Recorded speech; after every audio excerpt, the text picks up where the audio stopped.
दोस्तों, मैं दीपक आप सभी को अपने चैनल में स्वागत करता हूं। आज हम एक नई श्रृंखला शुरू कर रहे हैं जिसका नाम है कंपटीशन। कंपटीशन क्या है? आज के युग में कंपटीशन बहुत जरूरी है। हर व्यक्ति को कंपटीशन की कुछ ना कुछ तैयारी करनी ही चाहिए, क्योंकि अब जमाना बहुत कॉम्पिटिटिव हो चुका है और हर आदमी अब इसी होड़ में लगा हुआ है, सरकारी नौकरी। और इसके लिए बहुत सारे वीडियोस आप पढ़ते भी होंगे यूट्यूब पे, बहुत सारी चीजें आपको पढ़ाई भी गई होंगी, लेकिन इसमें हम कुछ आपको एक्स्ट्रा नहीं करेंगे, बल्कि आपको कुछ नए तरीके से बताएंगे कुछ चीज। जैसे कि अभी आप लोगों को जो भी बताया जा रहा है, किसी की ये ट्रिक है, इसकी वो ट्रिक है, इसकी ये ट्रिक है। दिमाग की भी एक लिमिट है, कैपेसिटी है, कितना आप याद कर लेंगे, कितने क्वेश्चन आप कर सकते हैं, नहीं कर सकते हैं ज्यादा, क्योंकि आप ज्यादा याद ही नहीं कर पाएंगे। इसके लिए आपको उसका बेसिक एक्चुअल तरीका पता होना चाहिए कि इस सवाल को कैसे करें। अगर वो सवाल आप करना जानते हैं तब आप ट्रिक भी तुरंत याद कर सकते हैं, उसकी आपको पता चलेगा कि इसकी ये ट्रिक लगेगी और फटाक से आप आंसर दे सकते हैं। लेकिन जब तक आपको उसके बारे में नहीं पता कि ये है क्या, अब आपने एक सवाल पढ़ा, जरूरी नहीं है कि वही डिजिट आपका सेम टू सेम आ जाएगा, वही ट्रिक अप्लाई हो जाएगी, नहीं हो सकता है। हर सवाल अभी इस श्रृंखला में हम आपको बताएंगे कि जितने भी सवाल आपको हम करवा रहे हैं, हर सवाल अलग अलग टाइप का है। हम आपको यहाँ पे सवाल नहीं करवाने हैं, हम आपको ये बताएंगे कि हर टाइप का जो सवाल बीजगणित, अभी इस टॉपिक का नाम है बीजगणित, तो इसमें जितने भी सवाल हम करवाएंगे वो आपको हम टॉपिक वाइज करवाएंगे कि मतलब इसमें ये टाइप है, इसमें ये टाइप है, इसमें ये टाइप है, हर टाइप का सवाल देगा इसमें। हम एक ही टाइप के 100 सवाल नहीं करवाएंगे, हर टाइप का अलग अलग सवाल करवाएंगे। प्रैक्टिस आप लोग अपने बुक से करेंगे, जिससे आपको एक अच्छा बेहतर नॉलेज हो जाएगा। तो आइए शुरू करते हैं इस वीडियो को। सबसे पहले तो हम आपको इस बीजगणित की श्रृंखला में प्रयोग होने वाले कुछ महत्वपूर्ण सूत्र के बारे में बताएंगे, कौन कौन सा फार्मूला इसमें प्रयोग किया जाएगा जो ज्यादा यूज होते हैं। सबसे पहले इसको आप लोग नोट भी कर सकते हैं, a प्लस बी का होल स्क्वायर। ये तो बहुत बेसिक फार्मूला है, सबको पता है कि a square plus B square plus 2ab होता है। दूसरा a माइनस बी का होल स्क्वायर, बहुत फेमस सा फार्मूला है, a प्लस बी का होल स्क्वायर माइनस 2। तो a माइनस बी का होल स्क्वायर होता है a square plus B square minus 2। तीसरा, अगर a square minus B square कहीं लिखा हो तो उसको लिख सकते हैं एक ब्रैकेट में a माइनस बी और एक ब्रैकेट में a प्लस बी। ये सभी कॉम्पिटिटिव एग्जाम्स के लिए है, चाहे आप जिसकी भी तैयारी करते हो, जिसमें बीजगणित पूछी जाती है, इससे बाहर नहीं जाएगा। फिर अब इन्हीं तीन फार्मूलों को आधार बना के बहुत सारा फार्मूला और बनाया जाता है। जैसे अगर ये तीन बेसिक फार्मूले हैं, अब अगर इसमें ये वाला जोड़ दिया जाए तो क्या मिलेगा? a प्लस बी का whole square plus a minus B का होल स्क्वायर। इसको अगर जोड़ दिया जाए तो क्या मिलेगा? तो अगर इसको जोड़े तो ये minus 2ab plus 2ab cancel हो जाएगा, तो हो जाएगा 2a square plus b square. यहां से अगर a square plus b square का डायरेक्ट मान चाहिए तो इसके बारे में 2 कर देंगे तो फार्मूला ही मिल जाएगा। अब यही फार्मूले को इस रूप में ना पूछ करके वो दूसरे रूप में पूछता है। ये पहला टाइप है, पहले टाइप का फार्मूला अगर बेसिक आपसे पूछा है तो इससे पूछेगा, अगर इससे नहीं पूछा तो दूसरे टाइप का फार्मूला इसी फार्मूले से बनाया जाता है। ये ज्यादा प्रचलन में ये वाला है, x प्लस 1/x का होल स्क्वायर। इसको कैसे लिखेंगे? x square plus 1/x square plus 2। क्यों? क्योंकि a square plus b square plus 2ab होता है, तो a के जगह x, b के जगह 1/x, तो x से x कैंसिल हो जाता है, इसीलिए क्या हो जाता है? 2। तो ये फार्मूला ये बन गया। दूसरा फार्मूला क्या होता है? x माइनस 1/x, इसका होल स्क्वायर क्या होगा? तो इसी प्रकार से सब कुछ रहेगा, प्लस 2 के जगह क्या हो जाएगा? माइनस 2। अगला फार्मूला, अगर x square plus 1/x square लिखा हुआ है तो हम लिख देंगे एक ब्रैकेट में x माइनस 1/x और एक ब्रैकेट में x प्लस 1/x। तो ये तीन फार्मूला सेम टू सेम इसी फार्मूले से, ये वाला फार्मूला इससे, ये इससे और ये इससे बनाया गया है। अब आपको इसकी बेसिक समझ होनी चाहिए। अगर कोई क्वेश्चन आपको दिखाई पड़े तो तुरंत ये नहीं कि मतलब बस फार्मूला लगाना शुरू करो, पता होना चाहिए कि किसका रिजल्ट कैसे लाना है। तो मेन तो ये फार्मूला है। अब इसको भी जोड़ घटा करके बहुत सारे सवाल आपके पेपर में आ चुके हैं। हम आपको एसएससी सीजीएल में कुछ प्रश्न जो आए हैं पहले उसको करवा पैटर्न बेस्ड कुछ सवाल है, प्रश्न है, एसएससी सीजीएल में आ चुके हैं ये। सबसे पहले आप देखेंगे कि ये p इंटू क्यू की वैल्यू है, p plus Q plus p by Q, तो हमको वैल्यू बताना है 8 इंटू 2 की। लेकिन बहुत लोग क्या करेंगे, 8 तकों से मल्टीप्लाई करके 16 इंटू करने लगा देंगे, जाएगा जो गलत हो जाएगा। कैसे? आपको क्या करना है कि आपको सबसे पहले पैटर्न देखना है कि इसमें P और Q को किस प्रकार से लिखा गया है। सेम वही पैटर्न 8x2 पर भी फॉलो करना है। तो 8x2 पर कैसे फॉलो करना है? यहाँ पे P आप देख रहे हैं, यहाँ पे भी आप 8 देख रहे हैं, तो इसको P मान लेंगे, इसको Q मान लेंगे। सेम इसी पैटर्न पर इसको भी बताया जाएगा। तो कैसे बताया जाएगा? यहाँ पे भरेंगे 8, यहाँ पे भरेंगे 2 और यहाँ भरेंगे 8 बटे 2। तो क्या हो जाएगा? 8 और 2 10 और ये क्या हो जाएगा? 4। तो इसका मान क्या हो जाएगा? 14। तो इसका जवाब होगा 14।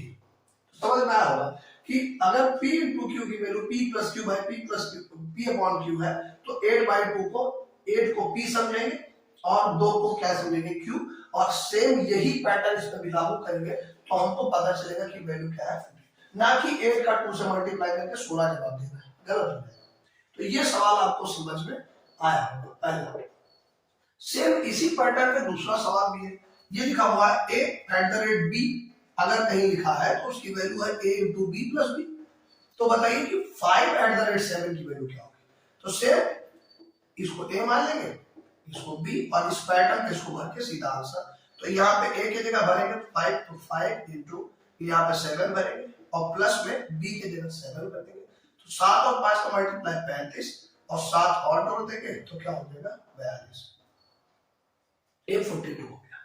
तो ये सब क्वेश्चन बहुत सरल होते हैं, बस लगाने का तरीका आपको आना चाहिए। 7 - 4√3 हो तो x + 1/x की वैल्यू बताइए। अब इस सवाल को अगर एक्चुअल प्रोसीजर से किया जाए तो बहुत टाइम लगेगा। इसको ट्रिक से कैसे करते हैं? तो हम क्या जानते हैं कि यहाँ पे हमको इस प्रकार के सवालों में क्या दिया रहेगा? एक मान दिया रहेगा 7 - 4√3। अब हमको क्या करना है? इसकी वैल्यू बताना है। इसकी वैल्यू बताने के लिए हम इसका रेसिप्रो कर लेते हैं। हम जानते हैं इसको परमीकरण द्वारा इसका मान प्राप्त करते हैं, तो हम इसका मान इतना प्राप्त करेंगे। अब आप परमीकरण करेंगे बहुत टाइम लगेगा। आप कर करके चेक कर सकते हैं इसको। x का वैल्यू यहाँ भरेंगे, 7 + 4√3 से ऊपर नीचे मल्टीप्लाई करेंगे, काटेंगे पीटेंगे तो यही आएगा। क्यों? क्योंकि 7 का स्क्वायर होता है 49 और ये 4 चौके 16, 16 3 48, तो 49 में से 48 जाएगा, बाकी बचेगा, तो लास्ट में नीचे 1 बच जाएगा और यही वैल्यू फिर प्राप्त होगी। तो हम इसको याद कर लेंगे कि अगर x का मान ये दिया हुआ है माइनस में तो 1/x का मान यहाँ प्लस में भरेंगे। अगर यहाँ प्लस में दिया होता तो हम यहाँ माइनस में भरते। यही इसकी ट्रिक क्या है इसकी कि अगर हमको x की वैल्यू पता है 7 - 4√3 तो 1/x की वैल्यू यहाँ पे माइनस की जगह प्लस हो जाएगी। अब कुछ नहीं करना है, आपको डायरेक्ट जोड़ देना है, जोड़ने पे दोनों कट जाएगा और इसका जवाब 40, सीधा आंसर। कुछ करने की जरूरत ही नहीं। और वरना इसको लगाने में आप 1/x लिखेंगे, फिर यहाँ पे इसको मल्टीप्लाई करेंगे, दुनियादारी बहुत ज्यादा कर जाएगा। तो इसको तुरंत ट्रिक सेकंड में भी जो है कम समय लगेगा। आप x का मान देख लेंगे, इसमें यहाँ पे प्लस दोनों को जोड़ेंगे 40, खत्म हो गया सवाल। इसको देखेंगे कैसे लगाएंगे। इसकी भी ट्रिक है। जैसे मान लीजिए भाग में ऐसे लिखा है तो आप इसको ऐसे ना लिख करके इसको आप ऐसे लिख लिया कीजिए, √5 पावर में 5 और इधर लिखा है 5 की पावर p। आपको p की वैल्यू पूछ रहा है, आप क्या करें? ये जब कटे में लिखा होता है इसको ऊपर ले आते हैं, तो ये हो जाएगा √5 और 7 में से 5 घट जाएगा तो क्या हो जाएगा 2। तो √5 की पावर में क्या आ जाएगा 2 और ये हो जाएगा 5 की पावर p। अब √5 का स्क्वायर क्या हो जाएगा 5 और p की पावर 5, तो इसकी पावर में 1 है तो p का मान क्या हो जाएगा 1। अब इसमें ट्रिक क्या है कि आप इसका कैलकुलेशन मन में करेंगे, यहाँ से जाएगा 2 बार हो जाएगा 5 हो जाएगा, p का मान खत्म। लेकिन इसको लगाएंगे कैसे? ऐसे। तो आपको ट्रिक कैसे लगाना है कि सीधा आप देखेंगे कि इसमें क्या लिखा हुआ √5 पावर में 2 और ये 5 पावर p, तो यहाँ 5 की घात 1 लिखा हुआ है, 5 की घात p लिखा हुआ है, p का मान 1 लिखा हुआ, खत्म। तो ये है इसकी ट्रिक। और ये है दो सवाल और, ये 4 सवाल हो गए। अगला सवाल देखते हैं। ये तीसरे टाइप का सवाल है। ये तीसरे टाइप का सवाल क्या है कि अगर रेशियो के रूप में बीजगणित का फार्मूला यूज हो तो कैसे करेंगे? लिखा हो कि a/b = 2/3, b/c = 4/5, तो a + b, b + c का मान बताइए। बहुत लोग ट्रिक में बताते हैं कि यहाँ से a का मान देख लेंगे, b का मान देख लेंगे, यहाँ पे भर देंगे, सीधा आंसर हो जाएगा। a का मान 2 भर देंगे, b का मान 3 × 2 5 और फिर सब मामला चौपट। अब आपको क्या करना है? जब आपको ऐसे पता चल जाए कि a का मान 2 है, b का मान यहाँ से 3 मिल रहा है, यहाँ से b का मान 4 मिल रहा है, जब b का मान सेम नहीं है तो b का मान कैसे बनेगा? तो सबसे पहले तीनों का अलग अलग रेशियो निकालते हैं। कैसे? सबसे पहले इसको रेशियो के रूप में हम जानते हैं कि ये सब मन में कैलकुलेशन करते हैं कि a/b = 2/3 है और इसका 4/5। तीनों रेशियो को पहले इकट्ठा करते हैं, a/b/c निकालते हैं। कैसे निकालेंगे? इसका इससे मल्टीप्लाई 4 × 2 = 8, इसका इससे मल्टीप्लाई 12 और 5 का 3 से मल्टीप्लाई 15। तो सबसे पहले इन तीनों का हमने रेशियो निकाल लिया। अब इस रेशियो का मान हमको पता चला कि ए का मान 8 रेशियो, बी का मान 12 रेशियो, सी का मान 15 रेशियो। इसका मान उठा के यहाँ भरेंगे, आपका सीधा आंसर प्राप्त हो जाएगा। ए प्लस बी यानी 8 और 12 20, और बी प्लस सी मैंने 12 और 15, तो कितना हो जाएगा 27। तो 20/27 इसका जवाब हो जाएगा, सीधा आंसर। लेकिन सबसे पहले आपको ये रेशियो को पता होना चाहिए कि A ratio B ratio C कैसे निकाला जाए। अगर आपको ऐसे रेशियो दिया हो तो इसको कैसे करते हैं, सबसे पहले ए रेशियो बी लिखते हैं, बी रेशियो सी। अगर आपको ध्यान रखना है कि यहाँ पे जो डिजिट है वही यहाँ भी होना चाहिए, मतलब बी यहाँ है तो यहाँ बी होनी अनिवार्य है। अगला यहाँ देखिए, सेम यही सवाल इसमें भी है। आप अगर यहाँ से डायरेक्ट ए बी का मान निकाल के यहाँ भर देते हैं तो गलत हो जाएगा। कैसे करेंगे, तो A ratio B ratio C निकालेंगे। कैसे, सबसे पहले आप चाहो तो लिख लो बार, इसको कैसे लिखेंगे 2:3, बी को लिखेंगे b/c 4:5, और a ratio b ratio c का मान कैसे निकालेंगे, 4 का 2 से 8, 4 का 3 से 12 और 5 का 3 से कैसे लिखेंगे 15। तो 8 12 15 इसका रेशियो हो गया। अब यहां से हमको जिसका भी मान बताना है तो a ratio b ratio b c, तो 8 का जो है स्क्वायर करेंगे तो 64 हो जाएगा, b का स्क्वायर 12 का स्क्वायर करेंगे 144 हो जाएगा, और bc में 12 और 15 दोनों है। अब क्या करें, कोई ऐसा डिजिट चुनते हैं जिससे तीनों कट जाए। तीनों कैसे कटेगा, तो अगर 4 से काटे तो 16 बार, 4 से काटे 4 तिया 12 और 2 14 4 6 24, 4 से काटेंगे 3 बार कटेगा 15 तिया 45, यानी 16:36:45 इसका जवाब हो जाएगा। तो 16:36:45 इसका बी जवाब हो जाएगा।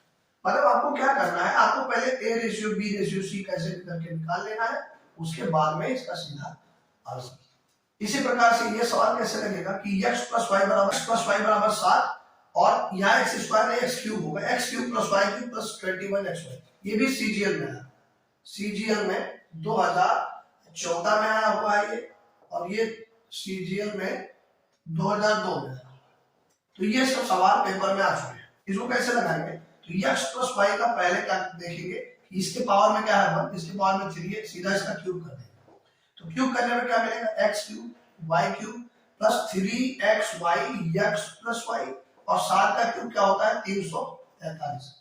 अब हम क्या जानते हैं कि x + y की वैल्यू पहले से ही पता है कि 7 होती है, तो x³ + y³ और 7 से मल्टीप्लाई करेंगे 21xy, और डायरेक्ट क्या मिलेगा हमको 343। मतलब सीधे फार्मूले पे हमको क्या करना है, इसको क्यूब कर देना है, बस क्यूब करने पे हमको डायरेक्ट 343 मिलता है।